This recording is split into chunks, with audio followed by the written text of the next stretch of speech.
It's time for Agriculture, presented by Turkana Farms in Germantown, New York, a small-scale producer of heritage breed livestock and a wide array of vegetables and berries on just over 39 acres. They also produce a full array of garden vegetables, many of them heirloom varieties raised naturally, as well as an assortment of berries, including raspberries, blackberries, gooseberries, black, red, and white currants, mulberries, and elderberries.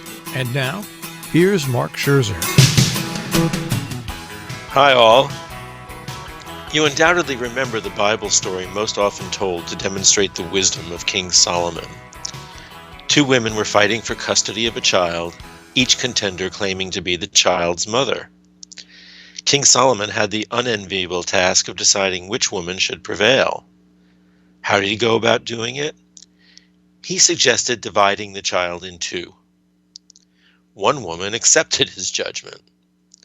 The other, clearly horrified at the thought, retracted her claim and asked that the child be entrusted to her rival. The woman willing to give the child up, King Solomon decided, must be the actual mother, as proven by her devotion to her child's welfare. He awarded custody to her. Acknowledging there's much we can learn from the Bible, I would like to follow King Solomon's example. This is the week the first group of the lambs born last season goes to market. Many of you purport to love lamb, and indeed will go to great expense in restaurants to order such fashionable dishes as braised lamb shanks, perfect winter fare. To you professed lamb lovers, I am offering to divide a lamb in half. Only in a twist on the biblical story, those who take up my offer will actually receive the half lamb, cut to your order by a butcher.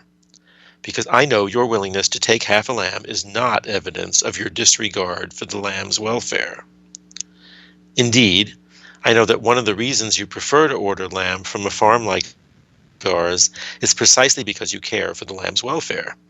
You recognize that our lambs freely roam in open pastures and take shelter at their will in an enormously comfortable and brightly lit new barn on cold, snowy winter days. You know their diet is principally grass and hay, the food their digestive systems is designed to handle, with grain given only as a small daily treat. You are aware that they are processed humanely at a local facility that is certified as animal welfare approved. And finally, you understand that for heritage breeds like our American Caracals, the only way to ensure that the breed is perpetuated is if there's a market for its meat. So why have you hesitated to order one of these lambs, whose availability has been advertised for weeks? In my Solomonic wisdom, I recognize that the issue for many is a very mundane one: freezer space. You look at one of our sleek fat lambs out there on the pasture and you think, I could never fit the meat from one of those creatures in my freezer. Yet the fat, woolly lamb that weighs in at perhaps 80 pounds when placed live on the scale goes through a number of steps on the way to being carved into freezer packages. And there isn't all that much meat. It is first of all skinned of its heavy wool pelt. Troy and Victoria, under the tutelage of our former farmhand Peter Siegenthaler, are planning to process the pelts into tanned sheepskins this year. The head and lower legs are then cut off. It's eviscerated of its guts, and the blood is drained out. What remains, which is essentially meat, bones, the tail, and some organs, comprises the animal's hanging weight. And it's called hanging weight because it is in that form that the meat is hung up in a cold room and aged before being butchered. With pastured animals, the hanging weight will be about 50% of the live weight. That 80-pound lamb will hang out at about 40 pounds, and we charge by the hanging weight at $7 a pound. The amount that goes into your freezer, however, is further reduced by the butchering process, which, depending on your instructions, removes a great deal of fat and bone, as well as tendons and glands. The 40-pound hanging weight is likely to translate into 30 pounds of actual cuts of meat. And if you've ordered half a lamb, the approximately 15 pounds of meat you get from half of that 80-pound lamb is something any normal freezer compartment, including normal New York City apartment freezers, can handle. What do you get as part of that half lamb? Much depends on how you direct the butcher to cut your meat up. Rather than be intimidated by that process, I recommend you spend some time looking at a lamb butchering chart and take the process as an opportunity to understand what part of the lamb your meat comes from and why it has the quality it does, and then walk through your choices with the folks at Hilltown Pork, where we process our lambs and who are accustomed to helping people make their choices.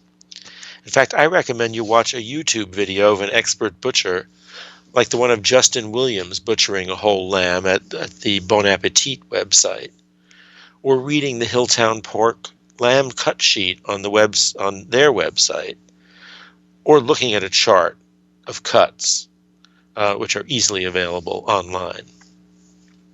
Suffice it to say that 15 pounds of lamb may include a couple of lamb shanks, because you get 2 legs, a leg roast, 8 lamb loin chops, a rack of lamb, rib chops and or spare ribs from the saddle, riblets from the lamb breast, a shoulder roast, some stew, and a couple of pounds of ground lamb, and a kidney.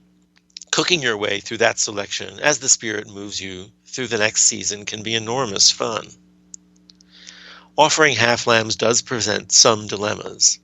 Lambs, like other animals, are largely symmetrical with 2 identical halves, but there are certain parts, treasured by some, that are singular.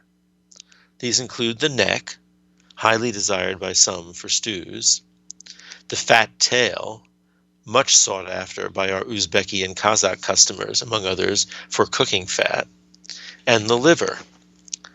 By splitting an individual lamb between a customer who doesn't want such delicacies and one who does, the matchmaker in me can generally manage to reach an amicable division of the animal, proving again that, in matters of dividing up the goodies, I have the wisdom of Solomon. Agriculture is underwritten by Takana Farms, LLC, a small-scale producer of heritage-bred livestock and a wide array of vegetables and berries on just over 39 acres in Germantown, New York. More information, 518-537-3815.